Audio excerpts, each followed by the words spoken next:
those of you that don't know, I'm Katy Isben. I am the founder and publisher of Sweet Jane magazine. If you have seen Sweet Jane magazine, you're familiar. If not, we have 2 print editions currently out and a very robust online presence as well at sweetjanemag.com. So welcome everybody who's here. Thank you for coming. So just kind of a quick introduction about Sweet Jane. We started Sweet Jane a few years ago. I was pregnant during the time and just really wanted to find out more information about cannabis consumption and motherhood and what would be appropriate or not appropriate, and just found that there was a huge drought for any kind of information in terms of that, and wanted to develop a publication that would allow me to research that, publish it, and basically create a well of information for other people. And I'm so excited about what we've been able to accomplish so far. So today's session is really about writing, pitching publications. There's now a lot of cannabis publications out there that you can be working with. We are not the only one.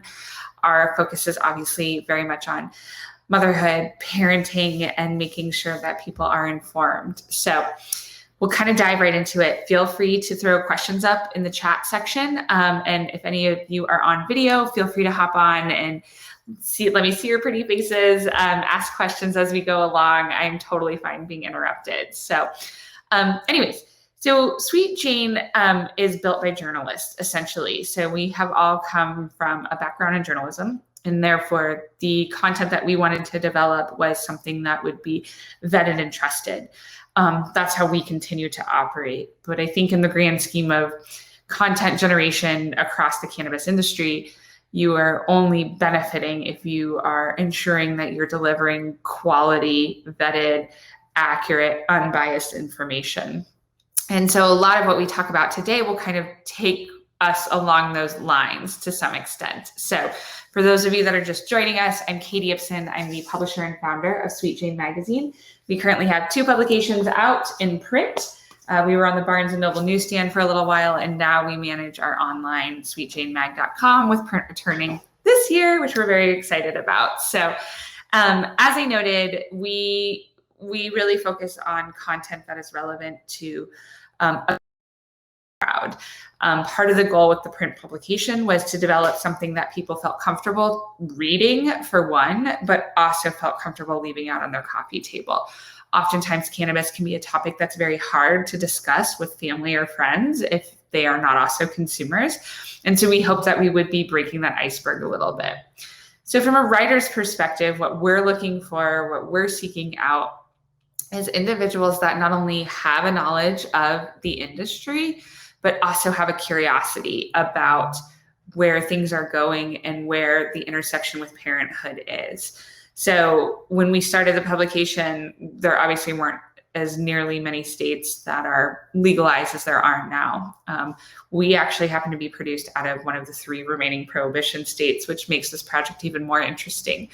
But whether you came from a prohibition state or you were living in an adult use state, you still had questions about cannabis, and it was to be determined who is going to be most comfortable answering or asking those questions.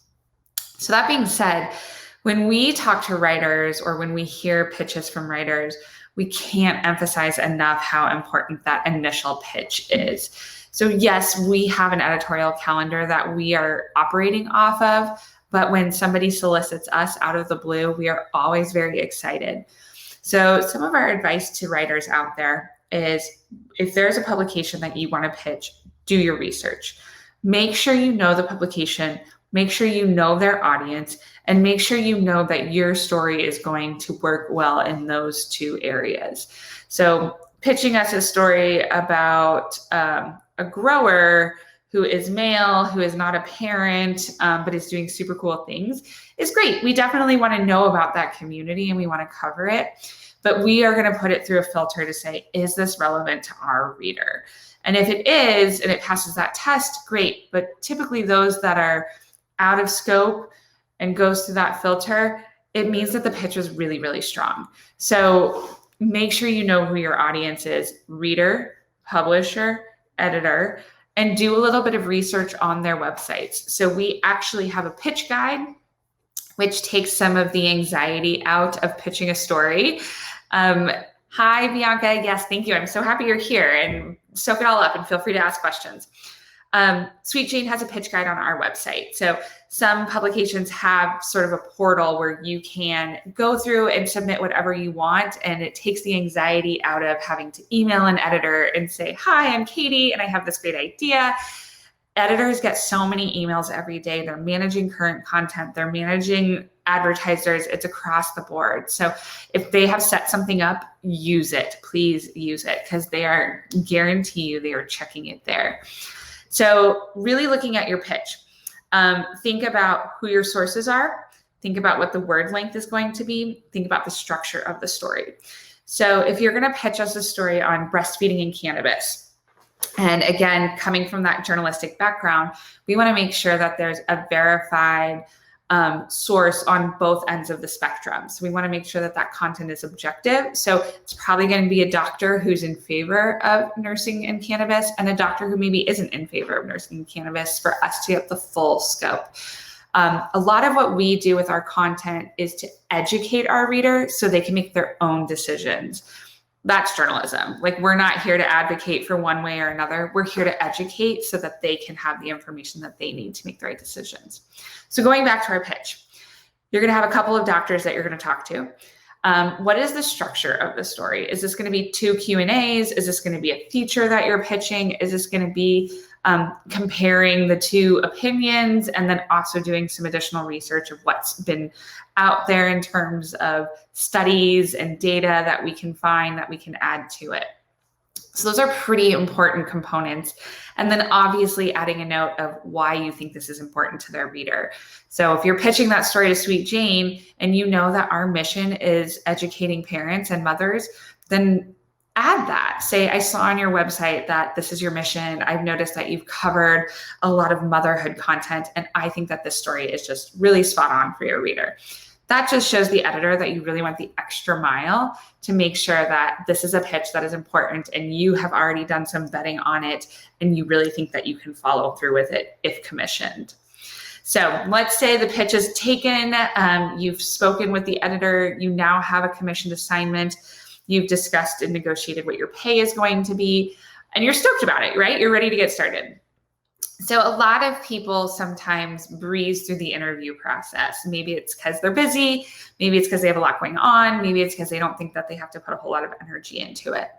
But it'll come back to bite you later if you haven't really done a quality process in that interview process. So obviously have your questions ready. That's number one. Do your research, reach out to your sources, make sure that they're on board for the story. You have everything set up.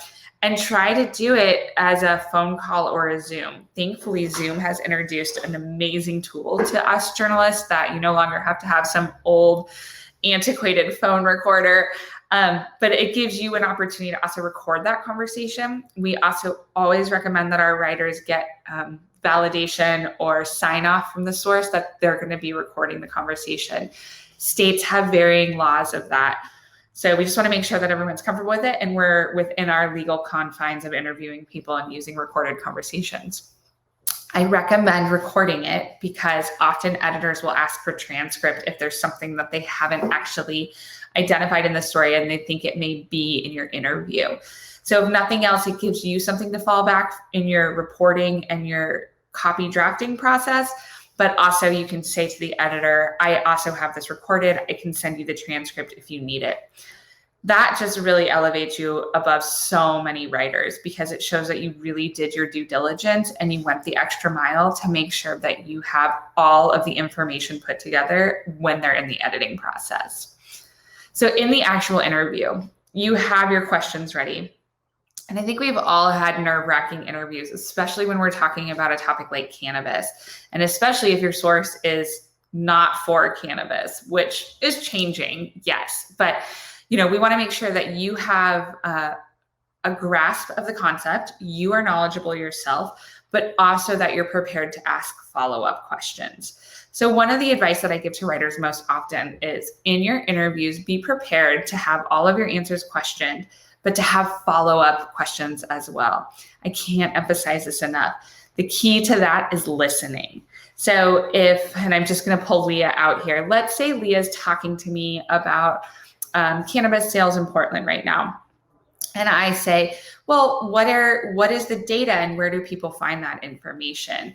I want to be able to clap back and say, I want to know where that's from. I want to be able to get that, because often when you go through your interviews after you've accomplished them, you're going to think, why didn't I ask that follow-up? And the follow-up is usually where the story is. The follow-up is usually the quote that you want to get, because it's not as planned. It's more sort of in the blue, out of the blue, whatever your source is feeling, whatever you're talking about. So make sure that you also are prepared to listen and ask follow-ups in the process. I can't emphasize that enough.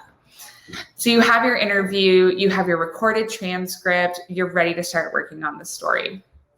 And so one of the first things is you go back to your original pitch. What was the scope? What did you tell the editor that you're going to be working on? What is the word count? I often tell writers, don't stress about the word count. Free write and trim later. Because if you're trying to write in 600 words or 400 words or 1,200 words, you're going to drive yourself crazy with some sort of threshold that is sort of just bugging you the whole time, instead of really processing the content and really processing the interview. So don't worry about length, worry about that later. Follow your structure from the pitch. And if for some reason the interview was stronger than you anticipated and it no longer fits the structure, communicate with your editor. That's the best thing you can do, is just say, this interview went so well, but here she touched on these topics, or he really took me in this direction, and I think this is the stronger story. The two of you will be able to discuss that and figure out really what is the best direction to go. So you're now working on your story. You're not so worried about word length. You're just free writing. You're following the interview. Always make sure that you're citing all of your sources. We follow AP style, and we have a little bit of an in-house style. It's always nice to ask an editor what your style is. Are you Chicago MLA? Are you AP style? Just to make sure that you're going to deliver them product that is in line with what their style is. And it's always okay to say, do you have an in-house style guide? If they do and they want to share it and it's public knowledge, they'll send it your way. Or they might say, don't worry about it, we'll catch it in the editing phase. So pretty easy either way you go. But we like to make sure that people know we want the sources identified. We also operate out of Google Documents, which I think most everybody does. But part of the reason for that is that if there's any research or data that was created in the reporting phase, that they can link us directly to where that was. So be super aware of your sources, double check all of their names, make sure they're quoted and cited in the story. You can also paraphrase them if you're trying to get a point across. That's totally fine if the quotes aren't just pristine and they actually say something that you wish they had, but they had a roundabout way of doing it. Paraphrase what they say and just have said Katy. It can be very, very simple. And then obviously linking any citations, any research or data that you found. One of the things that we've started working with our writers on, which is trending or moving in this direction to some extent, is incorporating SEO. So if we know that we've assigned a story, and I'll just use the breastfeeding, nursing and cannabis example again. If we know that this is a story that we're going to be putting some SEO energy behind, then we want to make sure that the writer knows what those keywords are. So in the commission, we may incorporate some of those keywords for them to include in the story. It's also completely okay if you're pitching an online publication to say, do you want me to have any SEO considerations while I'm working on this story? That, again, elevates you as a writer, says that you are more prepared, more aware, and definitely want to deliver something that the editor is going to be happy about and not have to do a ton of work to. So keep SEO in mind. Oftentimes, you may also have an editor who assigns a story that will go in print and line, and there may be two final edited versions of that. Typically a shorter version in print and a longer version online, since online we don't have the limitation of the real estate of pages. So just keep that in mind and be open to preparing or making any cuts or revisions that may go with either one of those outlets, so online, print, or digital. And then artwork. So Now and more we're seeing publications not have, a photography staff. We do not have one. We work with a number of freelance photographers across the US. And we also pull from a lot of free resources that are out there. We use Unsplash a lot. We also use Pixels, Adobe, and we do assign things out like I noted. But if you talk to your editor when you're going through that pitch process and say, what's the artwork idea? Do you want me to ask the source if they have a headshot or a portrait? That again just shows that you're very aware of what their needs are. And ultimately, all of these things lead to, I want to work with that writer again. They were on it, they were interested, and they offered a lot of assistance, knowing that we are small team, limited staff, whatever that is, or just have a lot going on. So be aware of artwork. And if they don't give you any suggestions, or they say, we're not sending a photographer out, totally okay to send a couple of links to either Adobe stock or Unsplash stock that you think fit really well with the story. And I say that because we always want the writers to have ownership over the entire package. We want them to feel proud of sharing the story on their own websites or even in their portfolios, whatever that may be. So it's just something to consider. If you really want it to look a certain way, it's okay to suggest those things. Just don't be disappointed if the editor or publisher doesn't take it. So that kind of walks us through pitch, the interview, and then story creation. And the last thing I wanted to talk about, and then I'll open it for questions if you guys have any, is the promotion. So when we talk about digital content, especially, or even print, it's huge when writers share their stories. It shows us that this was something that they were really proud of and they really want other people to read. When they don't share their stories on their social channels, to us, it says that they were just here for the gig and not much else. So of course we think about that when we're commissioning stories. We want to make sure that the writer has some interest in promoting this story on our behalf as well. And that can even be just resharing posts that we have, or creating your own post and making sure that you tag the publication. We know so much of digital marketing right now is SEO, it's online, it's social, it's pushing all of these things out through all of these channels. And the more push, the more eyes see it. And especially as a journalistic-based publication, it's very, very important for us that our stories are reaching readers. And we all know that this cannabis community it's huge, but online it can feel really, really small. And so when we have our writers and our photographers sharing the content that we've been producing, it says to us that they had a vested interest and that it's only helping us reach that wider audience. Because again, our mission is education so that people can feel less intimidated by cannabis. So that's kind of the long and short of it. Some of the great examples that I'll use from what we've done with Sweet Jane, we've had people pitch anti-racism work. We've had people pitch Black mothers. We've had people pitch stories about gift guides. These are all things that we're certainly open to trying. Some of the stuff that we're working on with Sweet Jane right now, in case any of you are interested in pitching us, is obviously a cannabis industry that's equal.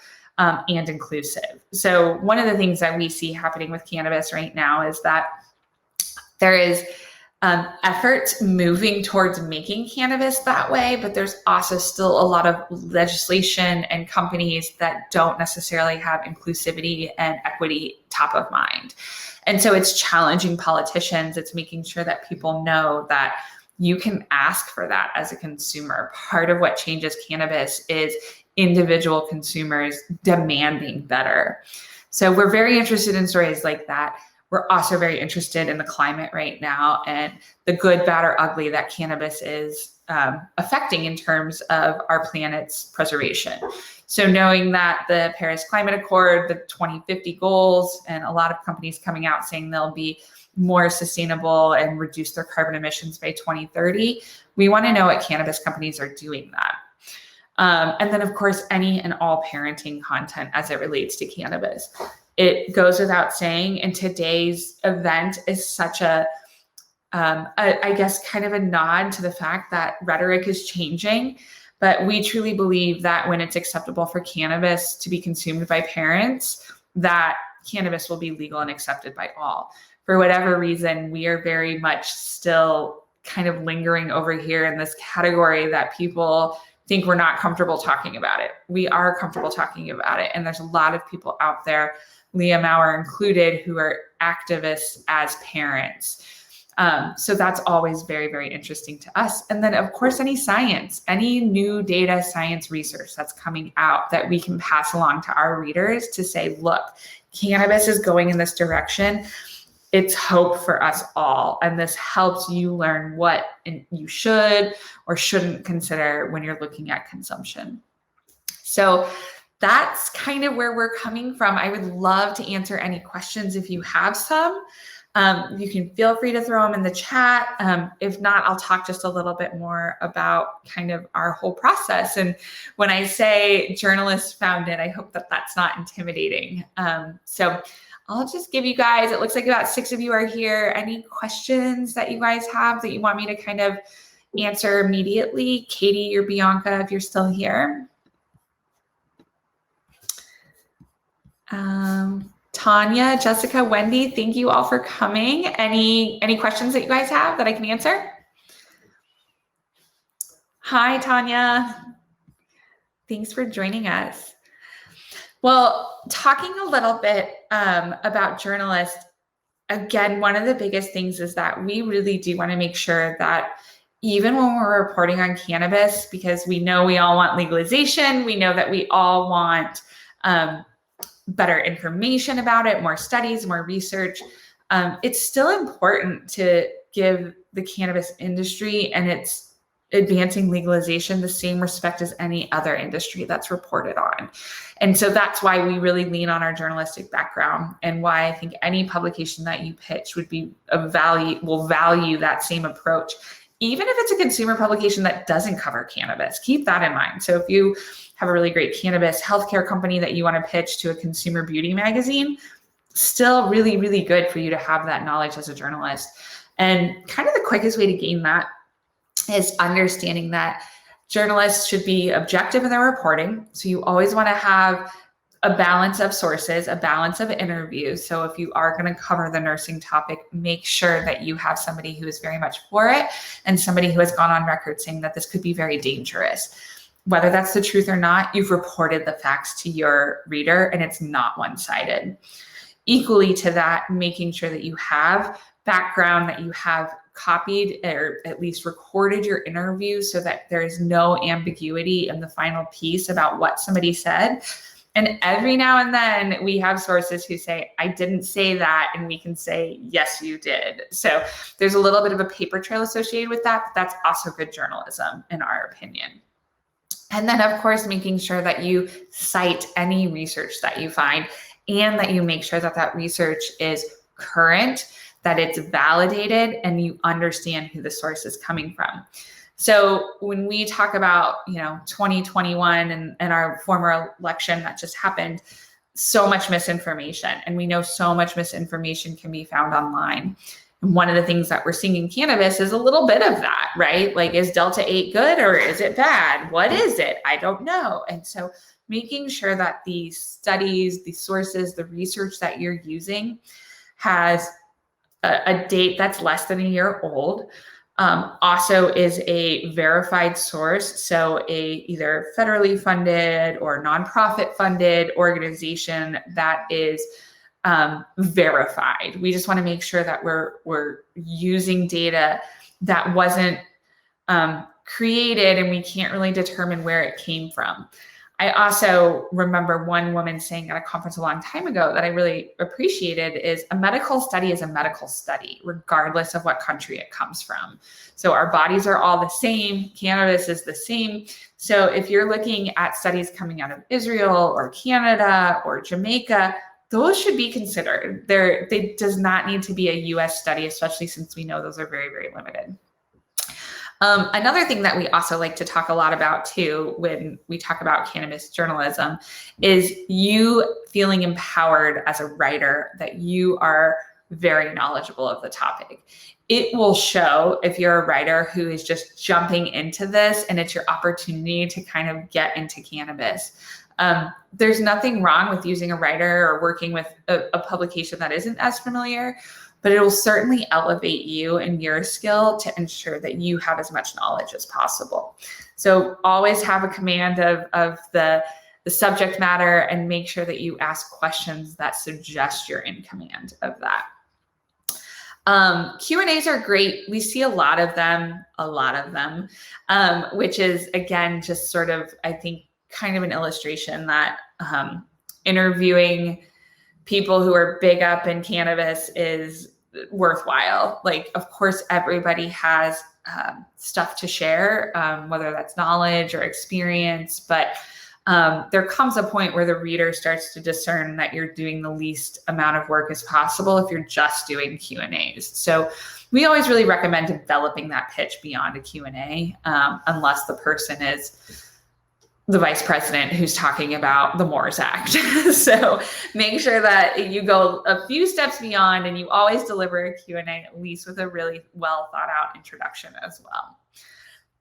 One of the things that we find most interesting in cannabis, and something that you should also be aware of, and why we talked a little bit about incorporating SEO keywords into your story, is that many of the cannabis companies that are out there right now are using content marketing as their tool. So they're using SEO to drive traffic to their website so people can learn about their products. And we know that there's, some moratoriums or limitations on all of the social media channels out there, Facebook, Instagram, Twitter, to limit advertising of those products. So here you kind of have this whole industry that's growing and all of these products that want to get out to their consumers, but they're not able to because they can't advertise in these traditional senses. Of course, Sweet Jane as a print product and online, we allow advertising, but we still know that there's a lot of people that don't have that option. So when you think about a story idea, and let's just say how CBD affects running, okay? So you think you're going to develop this great story and this editor is going to just love it because you're a runner and you use CBD yourself, so you can have a personal command of this subject, but you want to interview a runner who does use it and a runner who doesn't, and talk to them about the benefits. And then you're also going to incorporate a couple of brands that are promoting it this way. Make sure you do your due diligence and see how much content marketing is out there on CBD and running.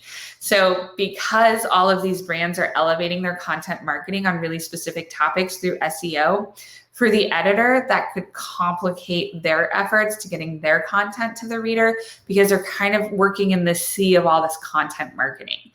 And that's where we really, want to empower our readers to know that when we create content that has the journalistic integrity behind it, they can trust the reporting that we've done.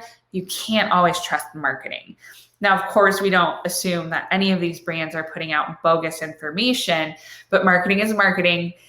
You're reading it for a reason. It's been marketed to you, so you will come shop this product.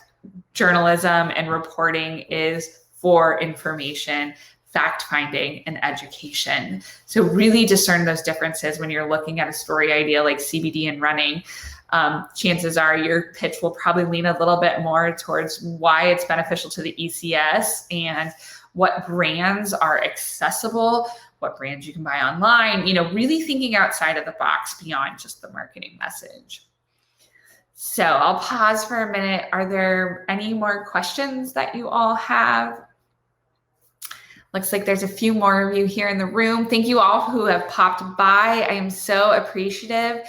And, while we talk about pitching ideas to publications, print or online, which is all fine and good, it's also okay to pitch to brands to use as content marketing. So if you are a content generator and you just really find all these topics super fascinating, don't be afraid to reach out to your favorite brand and say, do you accept, freelancers to build up your blog or any of your online content? So the content marketing can work both ways for your perspective as content generators. And then if you're a photographer and you're reaching out to a print or online publication, the process isn't that much different. So if you have a really great idea and you don't want to write the story, but you want to photograph the story, just talk to the editor about that. I'm probably running a little bit ahead of schedule here. So please. Oh, wait, I see Tanya has a question. So what about CBD in children? Is that a topic that can be breached publicly? Absolutely. So the great thing is when we approach things from journalist perspective, there's no topic that shouldn't be broached, even if it feels like a sensitive topic, because as long as you do your research and you can find sources who can speak to it knowledgeably and that they're verified and trustworthy, it should be a topic we cover. So obviously nursing, children in general, we are actually working on a lot more content right now that speaks to families who have young children. I have a toddler. So of course, some of the things that I experience is not the advanced conversation of, hey, Junior, mom and dad use cannabis, or hey, Junior, we've noticed you're interested in cannabis. My topics are more like, how do I keep my toddler safe? Because she can't discern whether this is candy or an edible. And really these topics that are helping parents feel comfortable being consumers, because it's helping their parenting, or it's helping any diagnosis that they have where cannabis is the medicine that they need. But then how do you keep your young children safe in this scenario? And we actually have a really great story on our website that is a little bit of talking to your children at different stages. So we are compiling a lot of mother content right now for the holiday. And for all of you who are mothers, happy Mother's Day. Of course, it goes without saying, every day should be Mother's Day. You deserve to be celebrated. But yeah, so kind of just going along those lines, that there's lots of stuff that relate to children that are topics that should be broached, because the more we produce that content, the more stigma is lessened and the more acceptance comes with cannabis and consumption among parents or children. Yeah, so actually we probably are going to be off newsstands moving forward, but we are currently working on a fall edition. So again, feel free to find our pitch guide at sweetjanemag.com. We would love any ideas that you have. You can also email me directly at Katy, and that's Katy, at sweetjanemag.com. And please note that you dropped into the session today so I can follow up with you directly and not let you fall into the mess of the inbox that we have. So please, please, please make sure that you mention that you were here today. We'd love nothing more than to hear what ideas that you have. A couple of just parting notes that I have is, if you are new to pitching ideas or new to writing for either online entities or print entities, I think there's always an intimidation that comes with reaching out to the editor. Like, you think that they're some high-powered individual, and sure, if you work for Condé Nast or Meredith, you are, but all things considered, most of us are just average people like you that happen to be in this industry in this form, and would love nothing more than to learn a little bit about your ideas, who you are, what your background is. So just don't be afraid. Please don't be afraid to email anybody, because the worst that can happen is they say we're not interested. And the best that can happen is you develop this great new professional relationship that you can work with on a content generation while also dabbling in cannabis and learning all about it. So don't be afraid. The other parting thing that we actually put on all of our commission assignments is to remember to show and not tell. Even when you're writing as a journalist, you want to create the atmosphere for your reader. So making sure that you illustrate the content with very descriptive language that makes them almost feel as if they were part of your interview is huge. And when an editor reads that and they see that you've really taken that into consideration and you've not just told us a story, then it's likely going to be elevated either in a publication, online, and you'll definitely be getting a call back. So remember to show, don't just tell. So that really sums up my session here. Are there any other questions? I think we have just like a few more minutes. I would love to answer them if you do. Again, I put my email in there. And thank you all. Thank you all for your interest in writing about cannabis for publications. It's definitely, I think, becoming more mainstream. We're seeing more stories that are well reported in major newspapers, the New York Times, the Atlantic, the Washington Post, Time, as well as a number of cannabis publications that exist. So the opportunities are really endless. Okay, Tanya, let's see. Do you have, I was taking notes when you talked about our email addresses. Do you have access to them, or did you just, oh, no, Tanya, don't worry about posting your email. I put mine in there. So feel free to email me if you have pitch ideas and just indicate that you were part of the session today. So I can certainly make that connection and we can talk a little bit more about anything that came up. So thank you all so much for coming. I'm so grateful that you were interested, and I really hope that you'll stick around for more of the sessions today. Usually we're hosting a Canna Moms sesh at the other ones, and so feel free to come back, and if you're comfortable, smoke on camera with me and enjoy just kind of some mom talk. So yeah, that's the other part of this fun job that we get to do. So if there aren't any other questions, feel free to find another session. And thank you all again for coming. Thank you, Tanya. Thank you, Jessica, for coming. Thank you, Katie and Bianca and Leah. I so appreciate it. You guys, best of luck with your writing out there. I wish you the best, and I have no doubt that you will find some great assignments in your future. So thank you all. I appreciate you coming. Thanks, guys. Feel free to drop any more questions. I'll stick around for a little bit.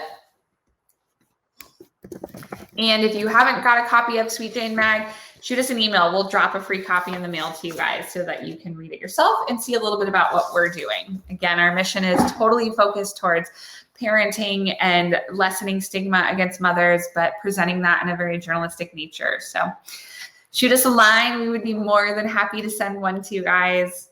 Couldn't be more happy. So thank you, Marissa, for coming, and Jessica and Katie, Bianca. Thank you all so much. I really appreciate it. And happy Mother's Day to those of you who will be celebrating. All right. See ya.